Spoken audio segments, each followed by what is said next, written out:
Jack Welch has been quoted saying, "Never miss out on an opportunity like a good recession." And that's great, but when we peel it back to reality, we have this quote from Harry S. Truman claiming, "It's a recession when your neighbor loses his job.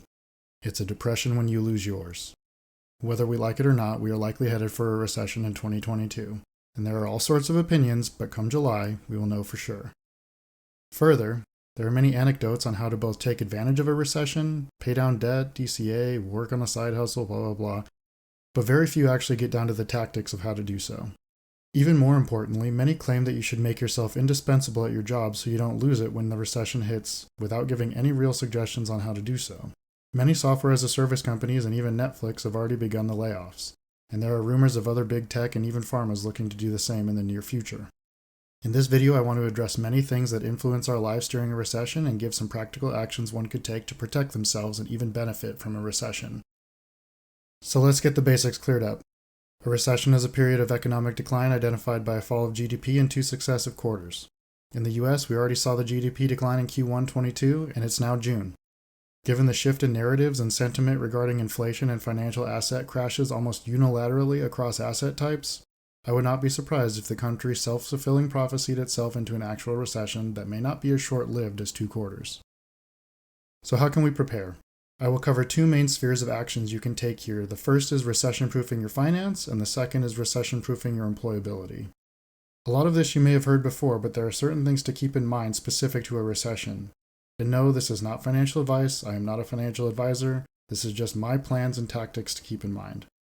The first piece of the puzzle is eliminating any existing credit card debt and other high-interest debts if possible. There are many strategies to target credit card debt if you do not have the cash or income to do so, such as consolidation or balance transferring to a zero-interest card. For other high-interest debt, you really should evaluate your balances versus the opportunity cost. If you have student debt in the 2 to 4% range, that could be okay to float and just keep paying it as is. Or if we get lucky, have Mr. Biden wipe it out for you. But if you have other debts in the 6 to 10% range, then it might make sense to try and reduce some of that if possible given market return averages.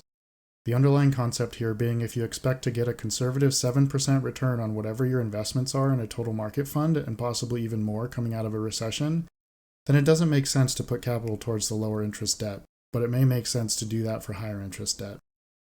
Then it is time to fuel up your savings. Unemployment becomes a very real possibility during a recession, and you want to be prepared. The common practice is 3 to 6 months of expenses, but it may really be time to start thinking about that higher end of 6 months, maybe even more. Now, this is going to come down to personal circumstances and risk tolerance. Someone younger with a few roommates and a job that is easily replaceable might be okay to stay on that lower end. But if you just bought a house and have a very specialized job that there are not many of, then consider adding to your pot of gold. Adding on to this, have a backup if your savings take an unexpected hit from medical expenses or otherwise. I am not an advocate for taking on tons of more debt, but sometimes things happen in life that may require it. One strategy I have seen suggested is getting a HELOC on your home, but make sure it has the needs that are right for you. Longer draw time, no minimum draws, reasonable interest rates, are all things you may want to consider. Now that the protective actions are out of the way, what aggressive actions can be taken? This is also two-sided. Having a spending plan and a course for investing. Sticking to a strict budget will help you provide an additional buffer, but it should absolutely not be the only thing you consider. This is because there is a limit on how much money you can save by reducing costs and living frugally, but there is no cap on how much money you can earn. Which leads me to my next point, that opportunity from a good recession quote at the beginning of this video. Diversify your investments both financially and in yourself. In its simplest form, you can now buy stocks at a cheaper price. Like I said before, I really like having diversified funds like Target Date, S&P 500, or Total Market ETFs. But there are many ways to go about this. I would highly recommend the little book of Common Sense Investing to really nail down these concepts for you and show the importance of total market ownership versus individual stock picking and trading. And do not ignore bonds.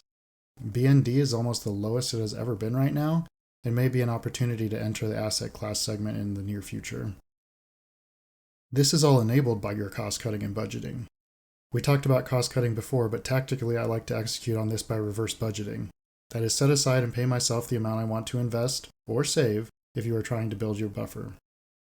And then limit your spending to the remainder for a given pay period. This may take a month or two to fine-tune to your needs, but I would suggest you do it now rather than when the recession hits and things might take you by surprise. Lastly here, having a side gig never hurts. This can go 100 different ways, so we will not dive far into it here, but now might be a good time to give some extra attention to anything you have been cooking on the side, even if it's not profitable yet, just to give things a nudge in the right direction. Before we jump into the next part about preserving employability during a recession, I ask you please consider clicking that like and subscribe button. It really helps me out and will enable me to make more meaningful content in the future.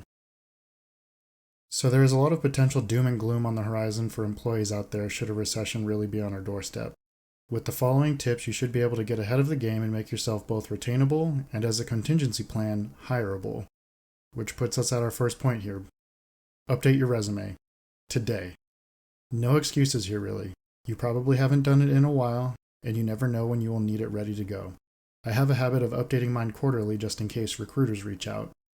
You do not want to be on the verge of unemployment with no plan ahead or the tools to get you started right away like your resume. This is also a great chance for you to pull down a list of your accomplishments to date in your current position, giving you the double benefit of having your resume ready to go and points to advocate for yourself should your current employment come into question. Next, be adaptable. This one is a bit softer, but there really is the possibility of major restructuring in the future for many companies, so being open to new roles, taking on new responsibilities, or even letting go of a pet project to adjust to reactive priorities. Basically, make it work until you choose to leave on your own. Studies have shown that those who resist change are often the ones who end up on the chopping block. Some tips to demonstrate adaptability and stand out come down to taking initiatives, supporting your teammates, building rapport cross-functionally in other departments, and being an extremely strong communicator. Essentially, you want to do whatever you can to not be a bottleneck at your company for anything. I came across my next point in an HBR article, which claims you should act like a survivor. What are the characteristics of someone who does not get cut? I'm sure you can look around your team and see differences already. Most often, these are the individuals that are more agreeable, even though they may not be the highest performers. And that's because they are seen as trustworthy and are able to navigate and often mediate a sound team dynamic. Another critical aspect here is to be hyper-focused on your customers.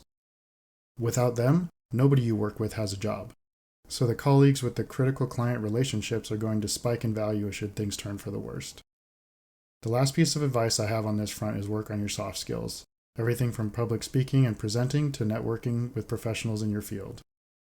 Communication, negotiation, time management, productivity, leadership. All things to start flexing and practicing when the opportunity presents itself. And if the opportunity is not presenting itself, then go look for it.